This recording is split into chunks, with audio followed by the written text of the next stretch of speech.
দর্শক আপনারা দেখছেন মাঠে কিন্তু অনেক শ্রমিকের দেখা মিলছে। তারা কিন্তু আলু তোলা নিয়ে ব্যস্ত হয়ে পড়েছে।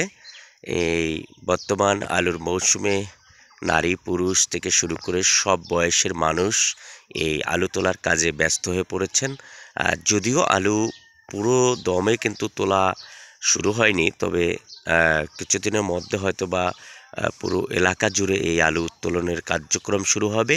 তবে ইতিমধ্যেই আমরা দেখতে পাচ্ছি যে দিগন্ত জুড়ে কিন্তু শ্রমিকের অনেকটা শ্রমিকের দেখা মিলছে, তারা আলু তুলছেন।